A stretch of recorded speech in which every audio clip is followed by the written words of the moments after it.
That's still kind of a crazy thought that there's still people out there that are just kind of, you know, hanging around. Yeah, these people.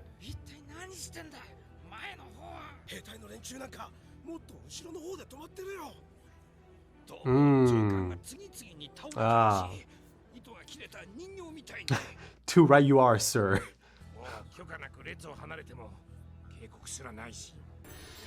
But Poof should pick up on the soldiers being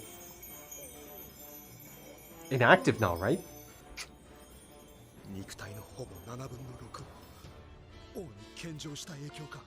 He's feeling it now.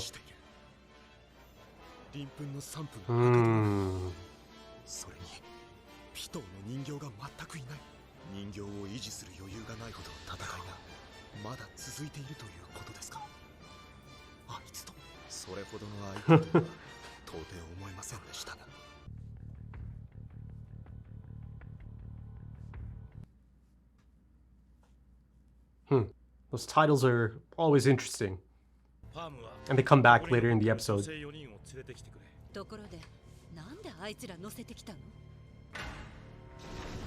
Ah. メッセンジャー。地下倉庫の奥に娘が囚われているってことだけ王家護衛軍に伝えてくれればいい。俺たちが交渉したいって言ってるんだな。どうせ罠があんだろ。それは王に言うぜ。言わなきゃ不自然だし、俺が疑われる。なあ。いや、それ以前敵のパシリ時代、王の激鱗に触れかけ。Okay, well, Finn, got a choice to make here. そんなこと。車の運転は？お前よりはマシだよ。The banter, though. Yeah, she's got concern. Ooh, you don't want to lose Poof.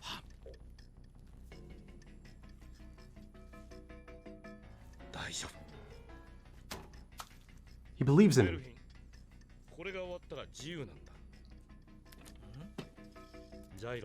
Ooh. Gyro. Oh, he didn't like it this time, did he?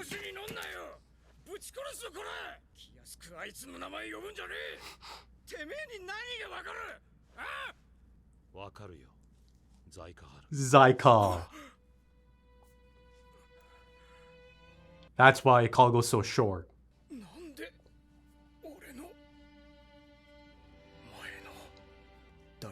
Okay, then. Wow, but he remembers his name.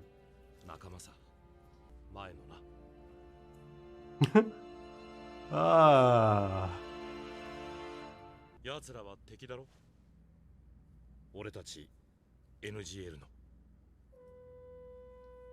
Huh. Look at this. Let's take it back, eh? Oh man, yeah, he's got a lot to think about now.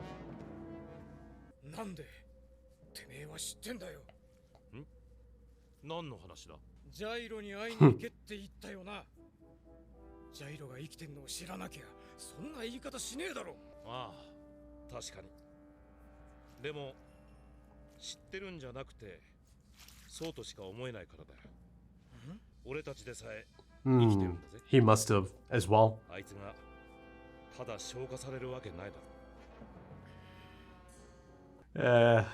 Gyro. You know my thoughts on Gyro and how it's been handled. Maybe I'll touch up on it again. But the fact that they still keep name dropping him.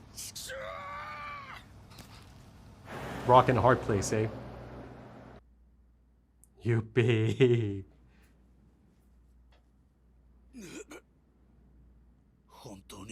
Oh, okay. Yeah, something's going on. That was... Oh, man. Oh, again. Yeah, okay. 3 times now. That's confirmation. It's kicking in. It is taking that approach. Radioactive fallout, right?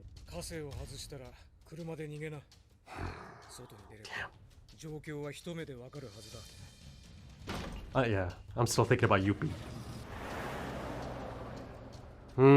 Is this potentially setting up an encounter here.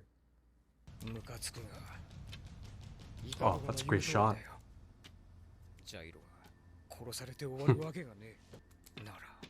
Look at this. Change of heart. A reminder, reality check. Huh. Oh god, it is. Immediately setting up an encounter.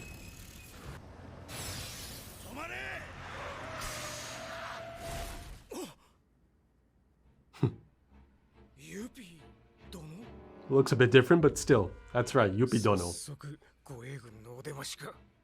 Landed right in your lap.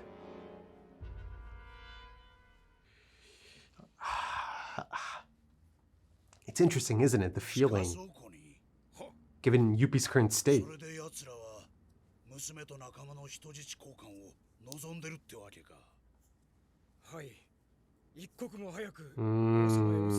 Here's that disconnect though. That.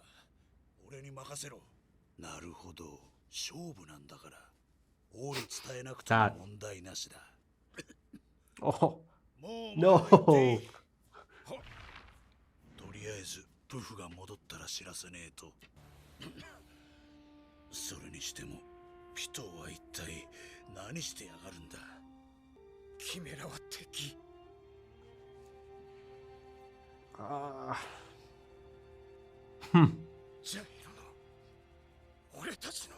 Yeah, it's quite the reset for him, for Zykel. Even though he currently occupies a Chimera ant body, right?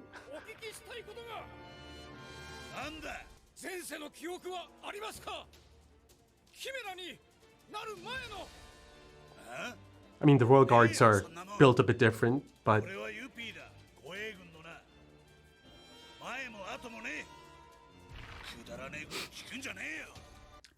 But the reasoning for that question is a little bit concerning, I think.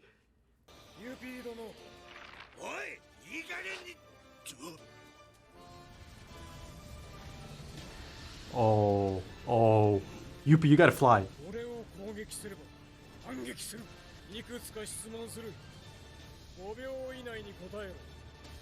But even if he flies...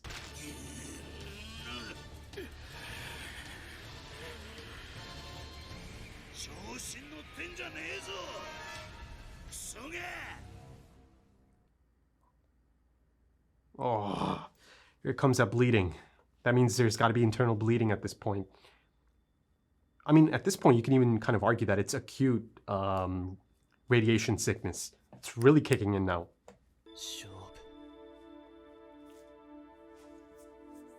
Medwem, no signs. He hasn't coughed or anything. Given that he was there, point blank, ground zero. He is built different though. He is Medwem, right?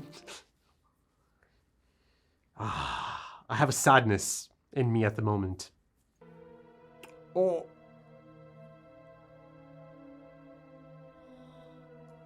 Oh no. I mean, oh yes, but...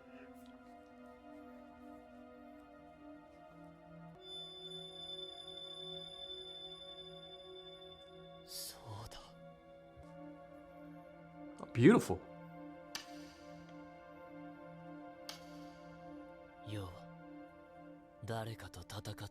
Someone.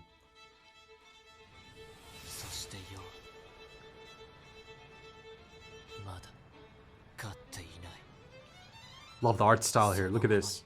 Just feels like a definitive memory coming back. The dark lines.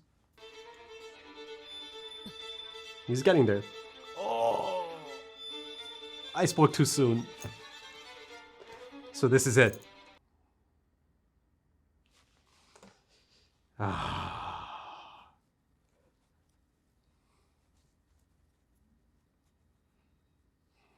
Okay, yeah, now it all... The end game of it. Yuppie got caught up in a situation.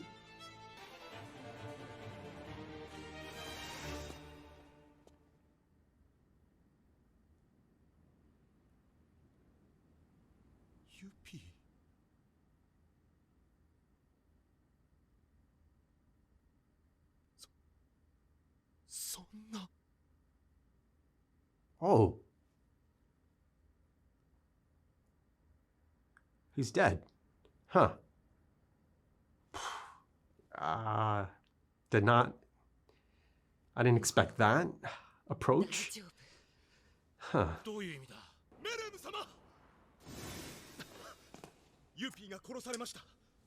敵にもかなりの手だれがまだいます。人は。Oh boy. I いや、まだ。mean, that's actual shock or surprise there on his face. But just like that, eh? Yuppie's gone? いえ、 Oh. メレム様。状況が変わりました。ここは危険です。勝負は。やめると申すか。Yeah, I saw a glimpse of that. 洗いざらい話してもらうぞ。それでいいのか。I've got to be honest, I'm just kind of shocked at that Yuppie death. キルアの結論は王にとって Exactly. 特別。 Come on, Palm. でも護衛軍では意見が分かれている。なぜならピトーはその子を救い And 守り、ブフは殺そうと there you した。 go. It's information that's out there, so I love that the character is picking up on it or using it. 王にとって諸刃の剣。いやいやいや、俺には信じられねえ。王の意志に逆らって護衛軍の統率が乱れるなんてありえねえよ。そうでもならなんで私やあなたはここにいるの？兵隊アリが人間側についていることだってありえなくない？ Human DNA. 人間と混じる To the gene pool. ありえないがいろいろ起こっている。 Yeah, it's a game changer, right? 根拠はある？ It has been, rather. ごめんね。でも私が言いたいのは王への忠誠と護衛軍の分裂は必ずしも矛盾しない Yeah, the loyalty is absolute, just 王が大事にしている人間がいる。だからその人を守る。 Pito. だからその人を殺すは Their どち personalities らも成り立つのよ。 personalities are a bit different. それともう大丈夫はどうつながるんだよ。王の最初の縁からおよそ20分経過。それなのに私たちが王に And she saw Poof come up on Yuppie's dead body. 最初の縁の時、私は A burden, as he called it, or understood at that 王が point. そのことに気づいていたなら、まず私の元に来たはず。そうしなかったのは髪の毛で覆っていたから。 Oh, okay. It's more than just carrying her. 認識できなかったと考えられる。 The hair actually has some other そこまで properties. はいい？ I mean, makes sense. 交渉はもちろんするわよ。ただし、できる限りの時間を稼ぐの。時間って一体どれぐらいだよ。王が死ぬまで。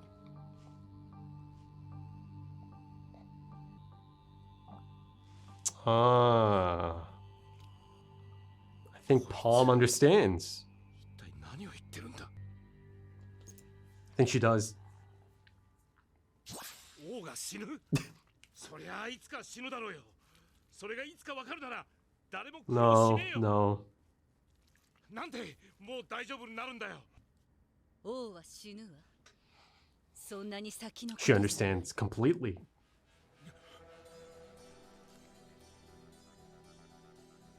Ah. 数時間のうち Oh. Definitive confirmation. 王は死ぬ。 Oh, look at that skull, the row. Oh, man. Beautiful stuff. Huh. So did Palm also know about the use of the miniature rose, the potential use? That it might be at play. If needed, if required. Novsense is definitely new, and I'm going to go ahead and assume Moral knew as well. あとは上手に交渉するだけ。王が冷静でいられるギリギリの線を越えぬよう。 Yeah, Kalgo. 分かってる。私たちは残酷よ。 The one person he cares about, the human he cares about, not letting him meet. That's a plan, at least. The ants 何一つか and their feed. いえ。それ以上に Uh, okay. A lot of things happening off screen. Okay. Look at this.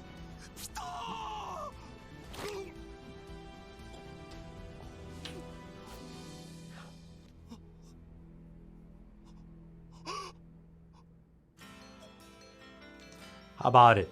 The last one left. Just like he wanted, but... yeah. The situation is a bit different.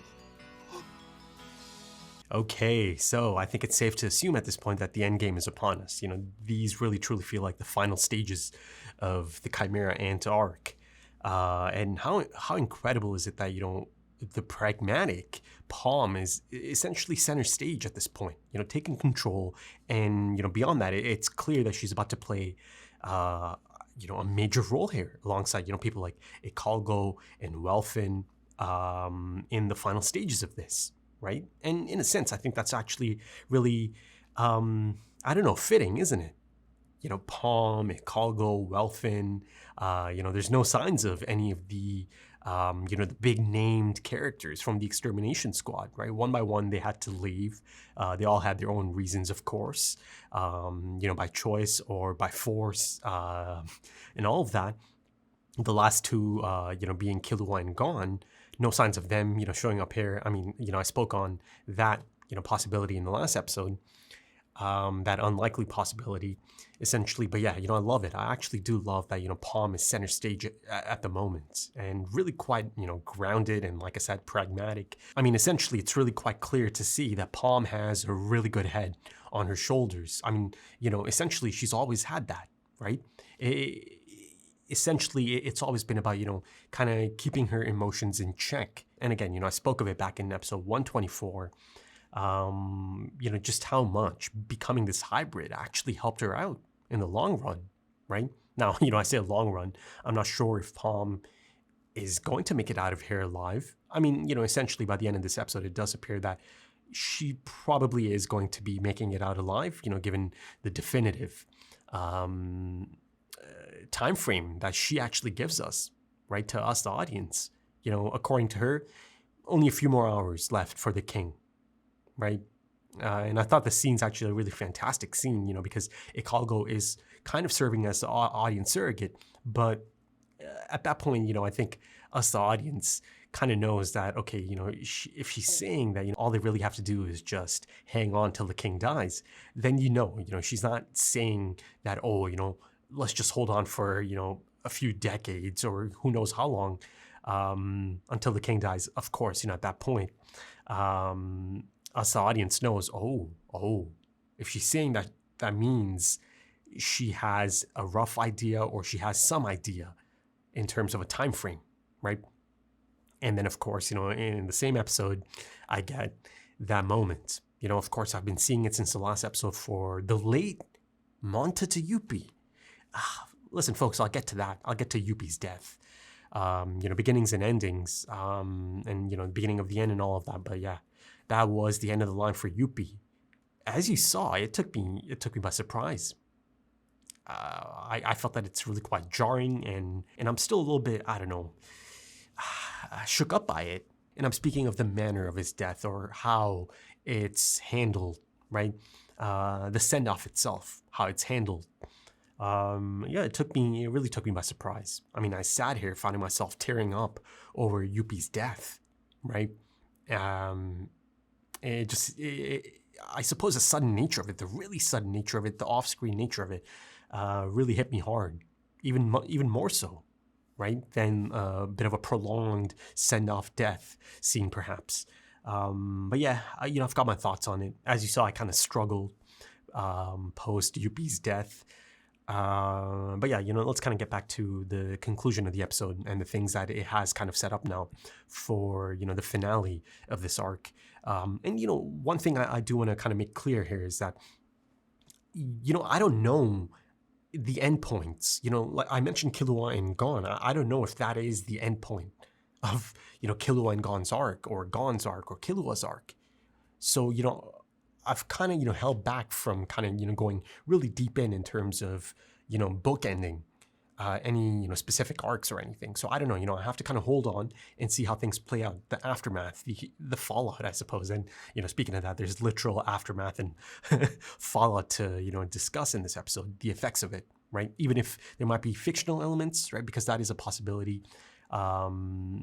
Given the really expedited rate of this radiation sickness that's kicking in. I'm going to go ahead and assume. I think it's a good bet to just assume that is radiation sickness finally kicking in. So I put my hands up and I got my answer.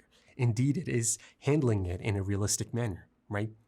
Much like how the nuke itself, the miniature Rose, is handled in a realistic manner, right? The destructive force of it. So there it is, right? Though, it begins to hint at it in the last episode as well, right? Yuppie. That was so strange, right? It really felt so out of place to focus on that. But here, you see Yuppie. By the end of it, he's just really, really beginning to struggle, right? He starts bleeding. I mean, at this point, all of them have bled. There's clearly internal bleeding, quite a bit of it. Perhaps, by the time I see them in the next few episodes, Poofs is really quite explosive and sudden, and he's really quite, he's in quite the state at the moment, quite the state of panic. You see that he's just almost begging for I almost combined Poof and Pito together. He's almost begging for Pito to show up at this moment. He needs her. You see it in that face, in the acting. He needs Pito in this moment in time, right? How about it? I alluded to it. He finally finds himself by himself, right? Just him and his king. This actually is another point from episode 124, right? How he spoke of not needing any of the other two, that all he needs is himself and the king. And they'll build this incredible kingdom for the king and all of that. But look at him now, right? State of panic. He's desperate. And again, he's on his last legs as well, as confirmed. Though, again, like I said, I spoke too soon. Meruem, as tough as he is, as tough as they come, he still starts bleeding as well. He starts showing signs of it, right? Ultimately, Netero, he did his job. Checkmate. He had him in checkmate from the beginning, right? So Netero must have known about this as well, right? And again, as realistic as it is, I can't just, straight up say that there's no fictional elements, right? There could be some fictional elements as well as here, again, given the expedited nature of it all, right? And that's one of the reasons I brought up that point about, this potentially being acute radiation sickness, and perhaps even more expedited than that, because it's really beginning to kick in, right? Rather quickly. And even really early on in the episode, you see that, both Yuppie, or specifically Poof, is clearly not, the Chimera Ant, the royal guard he used to be, right? Substantially compromised state at this point. Not at the peak of his powers for sure, and he understands this, right? As his skills are just not quite as effective as they used to be, right? And even that, listen, I can only speak for myself. I know, Poof is the type of character that's kind of like a hit and miss.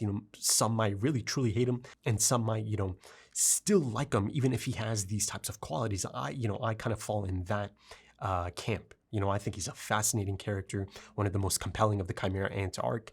And now, there's even more compelling setup, just him and the king, but the situation is completely different at this point, right? So there's set up here. There's set up here for perhaps quite a unique, final few moments, right? Because one thing is for sure, this is it, right? This is it. Poof is going to pass on as well. And then, of course, comes the king. And I suppose the order of it actually makes quite a bit of sense, since Yuppie is the first to go right in, right? Ground zero, like I said, into the heart of darkness, molten lava and all of that, right? Without a care for himself. And listen, I think Yuppie would have done it anyways, even if he knew the effects that this could have on his body, on his life, rather. He still would have done it, 100%. Right? But the point is, he did it anyways. The only thing that mattered is seeing if their king is hanging on, if he's still alive, right? So yeah, again, I'll get to Yuppie in a bit. As I say goodbye to another really fantastic character who maybe didn't get the right send off. Again, in my opinion, right? This is certainly going to be one of those things that's going to be quite, I don't know, subjective and perhaps a preference thing. But let me just put it up front before I come back to it a little bit later on. I didn't quite like how his death is handled here. I think he deserved a bit more, just a tad bit more, I'm not saying that, someone like Welfin shouldn't be able to do it. I mean, most definitely makes sense that he is able to take out Yuppie. That's one of the reasons I was like, okay, Yuppie, you got to fly out of here. You're in a compromised state and anyone could take you out at this point. Certainly someone like Welfin, who is really quite capable. Even if he has to limp a bit, right? And that's another point. He left the truck behind, so he's on foot, limping around, right?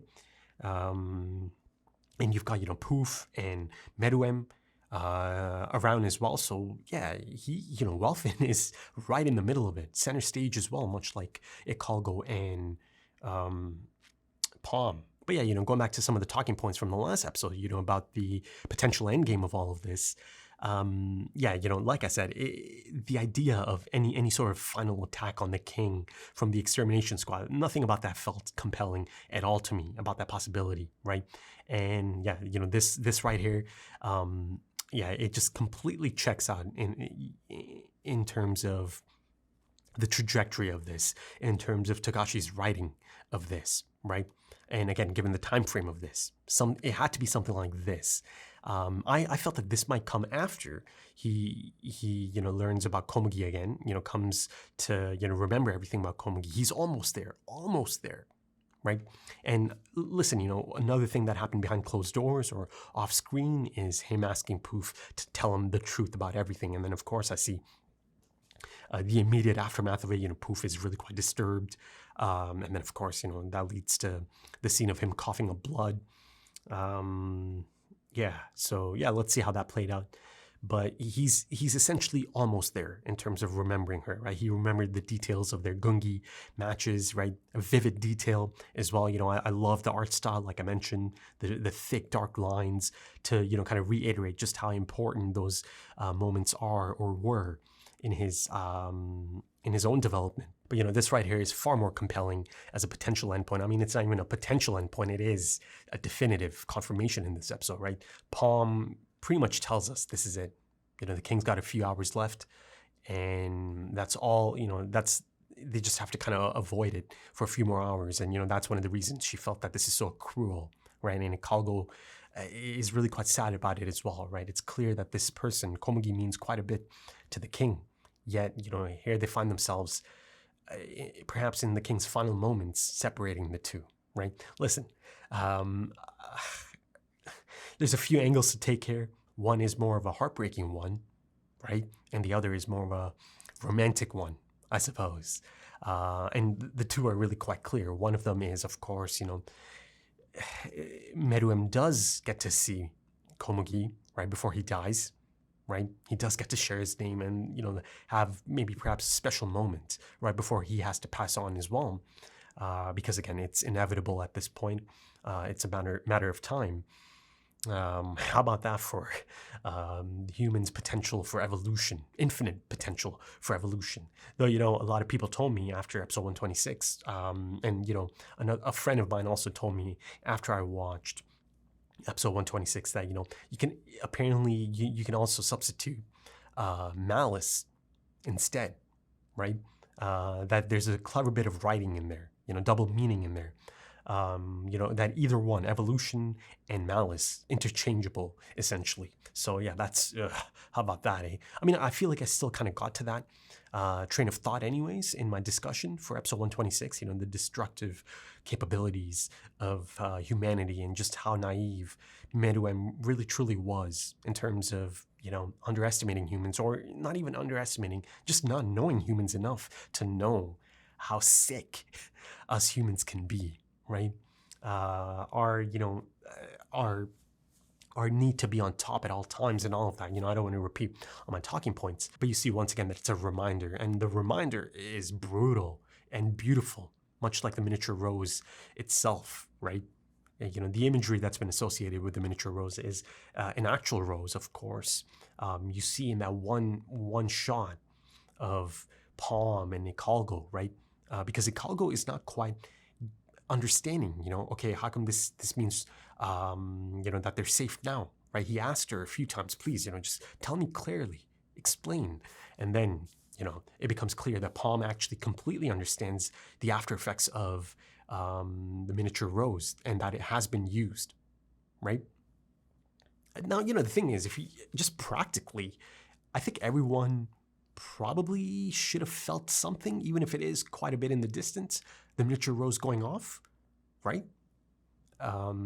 So yeah, I mean, listen, one thing is for sure, Nov Sensei knew about this, right? I've held that belief that Nov Sensei knew that it's too late now for King Meruem, or even for the guards, if they are to fly out now. They cannot reach him in time.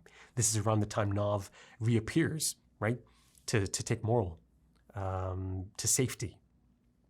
And this is around the time he's lost most of his hair as well, right? I've maintained since then, okay, it appears, it's pretty like clear cut that Nov knows the job is done now, right? That, they've reached the appointed location.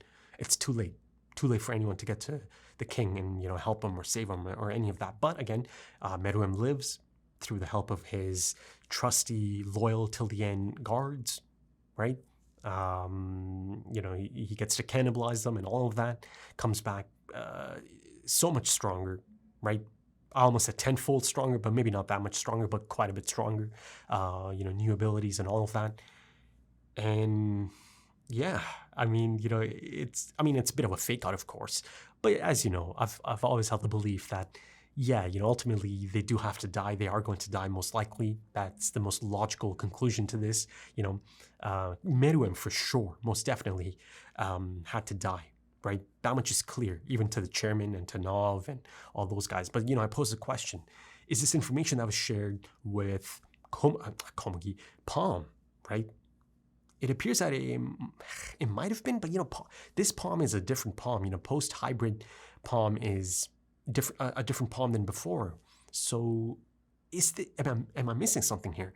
Maybe there is something I don't know yet. The reasoning for Palm having such an understanding for this. But let's try to go through it step by step, right? So she's had her eye on Poof for some time now, right? So she knew, as long as she's been checking in from time to time, around the time the miniature rose does go off, and then, the aftermath of it, Yuppie and Poof just getting there, right? So if she's checking in, she understood that, okay, a miniature rose or some kind of nuke has gone off and they're flying into, or they have flown into the radioactive fallout, right? Ground zero. So she understood that much already. And then, I'm guessing she must have seen the whole, cannibalizing aspect of it as well, the rebirth of the king and all of that. And then the new states of Poof and Yuppie specifically as well through Poof. So yeah, of course, you can kind of say she's had a first row seat to all of it, right? And then, much more recently in this episode, in a heartbreaking moment, for me at least, as the camera pans to the lifeless body, how about it, right? That Goliath, right? That brute that I saw on his first appearance, Montata Yuppie. I see his tiny little chibi body just laying there lifeless. I mean, that took it out of me, man. That really hit me hard. It did. I came to care so much for Yuppie and his development and just Yuppie as a character. I don't know, man. This has really kind of hurt me, Like I said, I felt a sadness in me, throughout the rest of the episode. And even around the time he begins to cough quite a bit, right? More than once.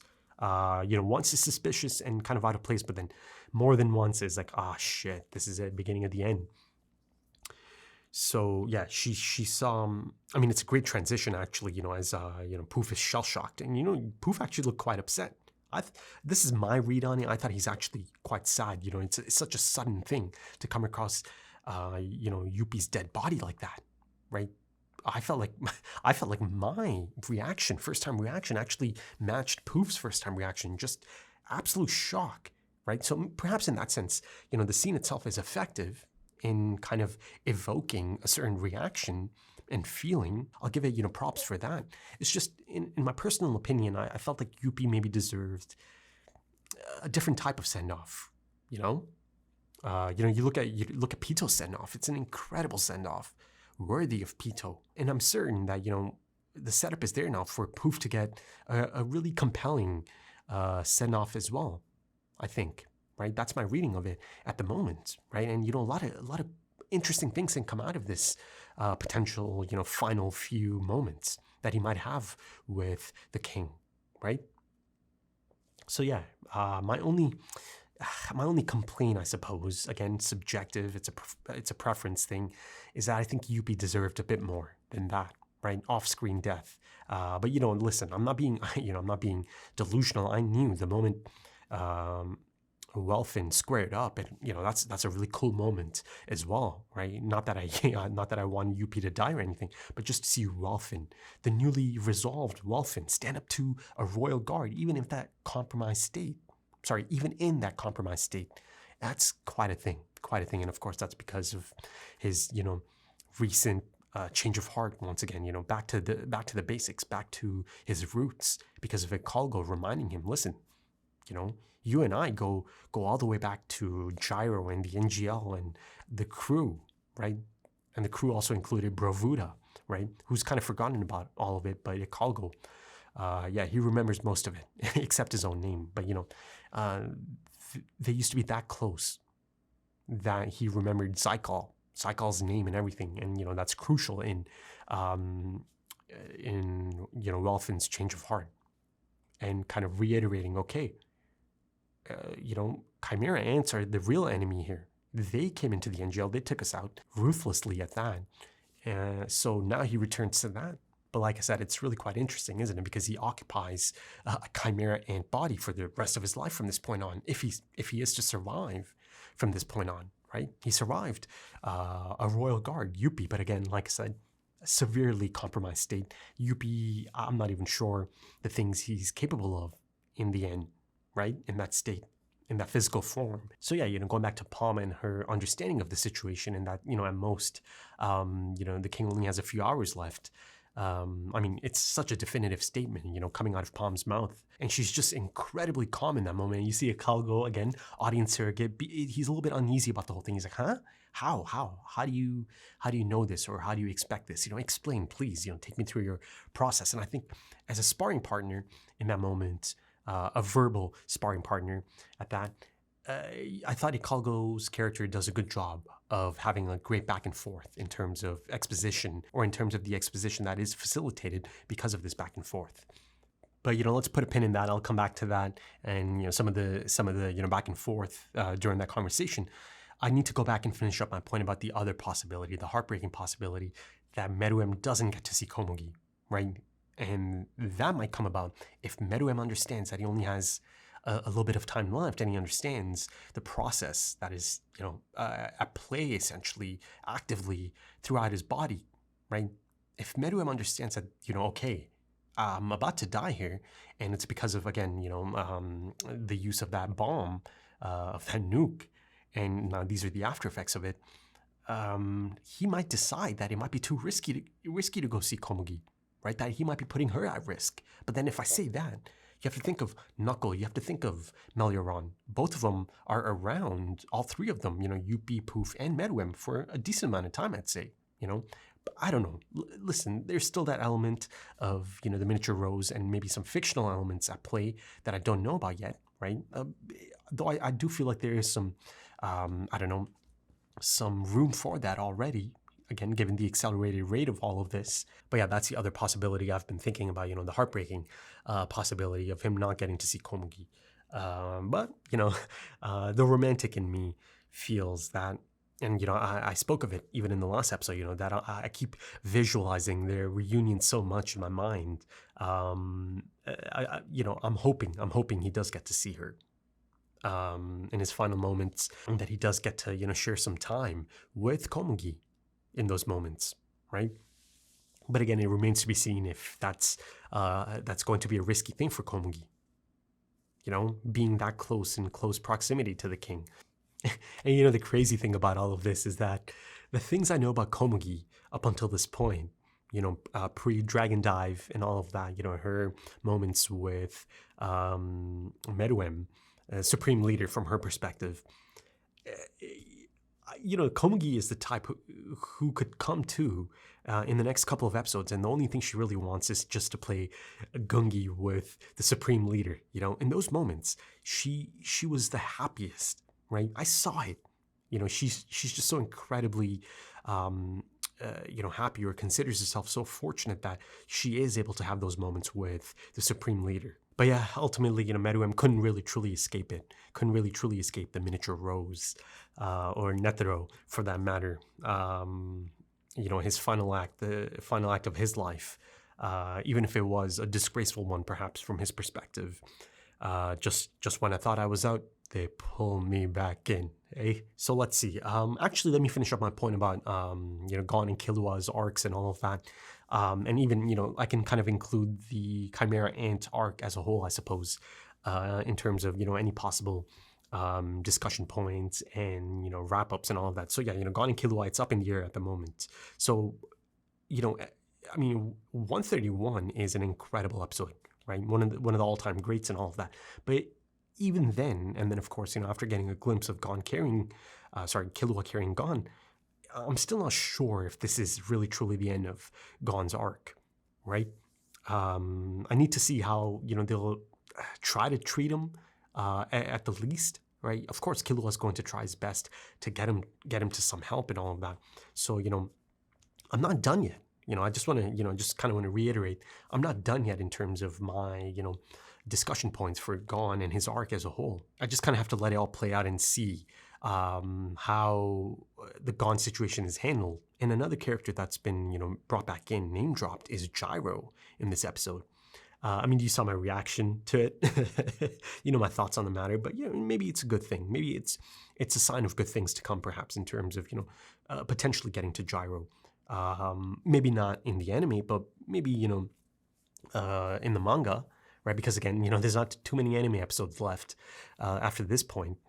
But yeah, you know, Gyro, you know my thoughts. I think it's the one glaring misstep of this arc. It just is. I don't even think this is a subjective thing. You know, I don't know how you can really defend this, or how anyone can defend this.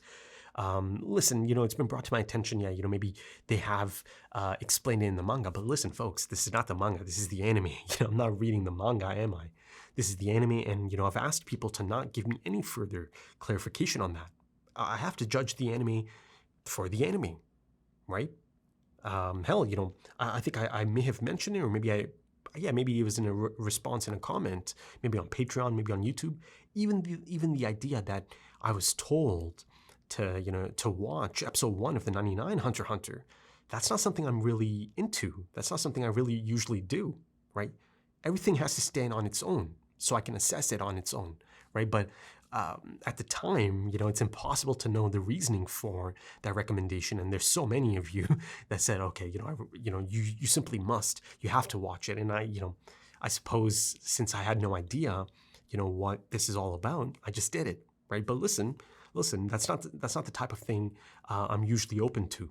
I just didn't know that this is about a character named Kite, someone who clearly becomes important a little bit later on, right? But later on, I really understood the reasoning for that recommendation. But, you know, the anime has to stand on its own, 2011 that is, and I'm going to judge it on its own, right? And that's the reason I say the handling of Gyro, that character, has been really, really quite a misstep. It is. I'm sorry, but it is. I mean, going from that setup, that incredible setup, to absolutely nothing, not even the slightest bit of update as to his role in all of this, just absolutely disappeared from the scene. I mean, at this point, it's clear that he departed, of course. That much is clear. You know, I'm not saying that I still don't know. You know, you have characters like Ekalgo and Welfin, Zykal, you know, essentially almost kind of setting up their next steps, again, if both of them survive all of this. Or at least for Welfin, right? It's being set up in that capacity that, you know, perhaps he is going to go and look for Gyro, you know, given the really close relation, right? As showcased back in episode 123, right? A younger brother to him, essentially. But, you know, the thing is, this misstep, you know, it appears that it's not really on Togashi, is it? Because like I said, I know that it actually does get addressed in the manga, right? So it's not a misstep on Togashi's end. I mean, unless, of course, Togashi had final say on this and he signed off on it to not mention anything about Gyro in the anime. But, once again, speaking of missing characters, how about the pink koala? He disappeared as well. Yeah, that's another fascinating one, right? Bit of a head scratcher. Last I saw him, he actually, he hangs back alongside the ones that are still loyal to the queen. And again, even there's a few, there's a few others, the panda, the bull, I suppose, that just kind of disappeared as well. But those ones make sense, I suppose. I suppose I can just assume the same thing for koala as well, that he just wanted to get out of there. He didn't want any part in any of this. But yeah, let's finish off on the outgoing Montata Yuppie. Yuppie Dono.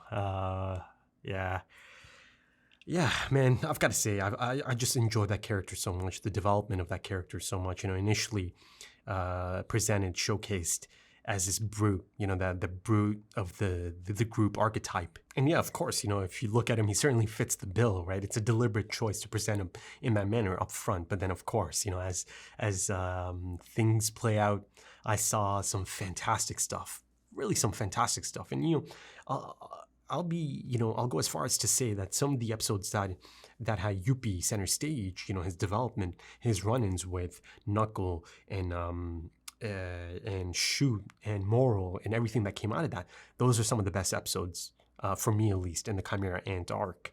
Yeah, for sure, for sure. There's one episode specifically, around the time he does,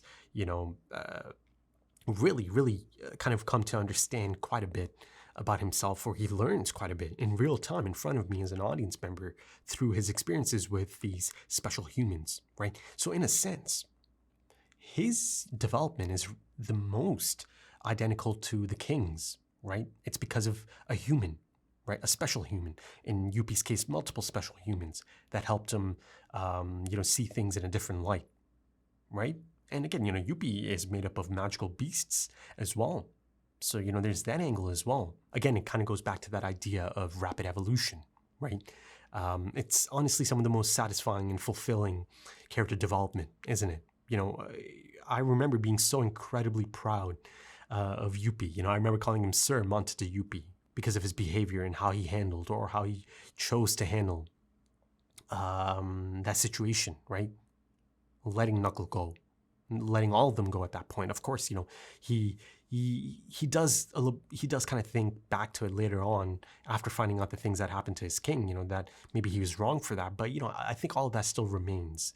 Those moments are still special to him as a character, right? Later on, it's just more of like realigning, or, kind of pledging his allegiance once again to his king, his absolute loyalty to royalty, I suppose. And of course, as I've mentioned a few times now, the voice acting, really enjoyed that. Really familiar voice for me specifically as well, going all the way back to my high school days, and alongside his other two siblings, the late Pito and Poof. He was brought here for one thing and one thing only, as he reiterates to Welfin, right? I've never been anyone else. I am a royal guard, Yuppie, right? I'm the royal guard, Yuppie. I think that's the line of dialogue there, right? He's so proud in that moment. And this is in response to that question of, do you remember anything of your former life? Interesting question to pose. Same question Ikalgo posed to Welfin, right? Perhaps Welfin is trying to gauge if even, Yuppie Dono is similar to him, right? That he does have a past life, past struggles, and all of that, trying to gauge all of it. But Yuppie tells him straight up, no, I'm here for one purpose, right? Again, I know as an audience member that he's made up of magical beasts. So the idea of former life is even more, interesting or fascinating in comparison to, being made up of humans. How that could actually even function, right, in terms of remembering all of that. But again, that's a non-issue, or I don't know, that's not even really a point to take any further, because again, these three are here for one reason. They've been put here for one purpose: to be the king's royal guard. Simple as that, right? So any idea or any notion of past lives does not even matter in this really specific case, these three are given an incredible purpose, born with this incredible purpose, right? And all three of them are loyal till the end, right? Even if they deviate a bit in terms of personality and how they approach things and all of that, as alluded to by Palm, right, as she's speaking to Ecologo and letting him or trying to make him understand that even if they deviate a bit, right, even if they do kind of butt heads a bit, loyalty is something different. And then, of course, because of that talking point comes in the whole idea of, human DNA. I called it human DNA being mixed in. She called it, the human gene being introduced into the pool, right? And the effects of it. Almost as if that right there, humanity or the human angle in the gene pool, that's like this poison that's spread throughout the Chimera ants, right? Poison them psychologically and all of that. Right. Again, you see quite a definitive moment, right? As Palm certainly claims that they're much worse than the Chimera ants, right? At first, she said something like just as bad, but then she realized no, much worse. Humans or humanity is much worse, and this is a sentiment that I've kind of understood and kind of discussed. Perhaps right in the beginning of the arc as well, right? The what-if situations, the hypotheticals, once the human component gets introduced into Chimera ant anatomy and psychology, right? All of us know human nature, but how about that imagery, eh? The collective, the ants, working together for their feed, and then you see humans interfering essentially. So before humans showed up, before humans got introduced into the Chimera ant pool, they're just these creatures of nature, in nature, right? Yes, it's scary, but essentially that's in their nature. Going after their feed, and then of course comes the human in that shot, and then of course as a whole, and kind of muddle it all up. But yeah, this idea, this concept of human DNA and humans being introduced into the Chimera ants, right? Again, it goes back all the way to perhaps the first episode of this arc, but I'll certainly bring this back in once I do get to the final episode of this arc at some point. Not some point, I suppose in the next few episodes, right? Yeah, I'm guessing, if I know for sure, right, if the anime makes it clear that this, the episode you're watching right now is the final episode, then yeah, I'm guessing it'll be quite the episode as far as my discussion points. But yeah, I think that should do it for this one, folks. Yeah, just as a signing off point, incredibly sad to see Yuppie go, especially in that manner. My thoughts on how it's handled. I just thought sometimes special characters deserve a little bit more, right? Listen, I'm not arguing against it being realistic. It is realistic, the approach that's taken here, but I just felt that he deserved a bit more, right, given the character that he was. I was kind of, I don't know, maybe something a bit more interesting or compelling, emotionally resonant in his final moments. But yeah, I'll sign off there. If you enjoyed that, consider dropping a like, consider dropping some comments, give me your thoughts. If you are interested in early access, full opacity, or timer-based full length, consider checking out the Patreon page and potentially supporting the channel as well in the process of it all. The links are in the description. But yeah, thank you so much for joining me, folks, and thank you for your time, because time is precious. It always is. And I do hope to see you again soon for episode 134. Until then, take it easy.